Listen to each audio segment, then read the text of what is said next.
ನಮಸ್ಕಾರ, ನಾನು ಡಾಕ್ಟರ್ ಶ್ವೇತಾ. ಇವತ್ತು ವಿಡಿಯೋದಲ್ಲಿ ಊಟ ಮಾಡಿದ್ಮೇಲೆ ಯಾಕೆ ಶುಗರ್ಸ್ ಜಾಸ್ತಿ ಆಗುತ್ತೆ ಅಂತ ಮಾತಾಡೋಣ.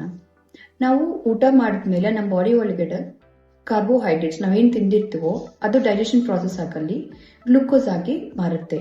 ಈ ಗ್ಲೂಕೋಸ್ ಬ್ಲಡ್ ಸ್ಟ್ರೀಮ್ ಒಳಗಡೆ ಹೋಗ್ಬಿಟ್ಟು ನಮ್ಮ ಬಾಡಿಗೆ ಎನರ್ಜಿ ಕೊಡುತ್ತೆ. ಆದ್ರೆ ಡೈಟ್ ಅಲ್ಲಿ ಜಾಸ್ತಿ ಕಾರ್ಬೋಹೈಡ್ರೇಟ್ಸ್ ತಗೊಳ್ಳೋದು, ಕಡಿಮೆ ಫೈಬರು, ಪ್ರೋಟೀನ್ ತಗೊಂಡ್ರೆ ಶುಗರ್ಸ್ ಜಾಸ್ತಿ ಆಗುತ್ತೆ. ಮತ್ತೆ ಇದು ಹೇಗೆ ಕಂಟ್ರೋಲ್ ಮಾಡಬೇಕು? ನಿಮ್ ಡೈಟ್ ಯಾವಾಗಲೂ ಬ್ಯಾಲೆನ್ಸ್ ಡೈಟ್ ಆಗಿರಬೇಕು. ಅಂದ್ರೆ complex carbohydrates, protein, fibre, healthy fats ನ ಇನ್ಕ್ಲೂಡ್ ಮಾಡಬೇಕು. ಪೋರ್ಷನ್ ಕಂಟ್ರೋಲ್, ಯಾವಾಗಲೂ ಕಾರ್ಬೋಹೈಡ್ರೇಟ್ ಪೋರ್ಷನ್ ನ ಕಡಿಮೆ ಆಗಿ ತಗೊಂಡು ಫೈಬರ್ ಮತ್ತೆ ಪ್ರೋಟೀನ್, ವೆಜಿಟೇಬಲ್ಸ್ ಮತ್ತೆ ಪ್ರೋಟೀನ್ ನ ಜಾಸ್ತಿ ತಗೋಬೇಕು. ಈ ತರ ತಗೊಂಡಿದ್ರೆ ನಿಮ್ ಬ್ಲಡ್ ಶುಗರ್ಸ್ ಸ್ವಲ್ಪ ಸ್ಲೋ ಆಗಿ ಇನ್ಕ್ರೀಸ್ ಆಗುತ್ತೆ. ಮತ್ತೆ ಓವರ್ ಈಟಿಂಗ್ ಅವಾಯ್ಡ್ ಮಾಡಿಕೊಂಡು ಸ್ಮಾಲ್ ಫ್ರೀಕ್ವೆಂಟ್ ಫುಡ್ಸ್ ನ ತಗೋಬೇಕು. ಅಂಡ್ ಊಟ ಮಾಡಿದ್ಮೇಲೆ 10 ರಿಂದ 15 ನಿಮಿಷ ವಾಕಿಂಗ್ ಮಾಡೋದ್ರಿಂದ ನಿಮ್ ಶುಗರ್ಸ್ ನ ಕಂಟ್ರೋಲ್ ಅಲ್ಲಿ ಇಟ್ಕೋಬಹುದು. Thank you.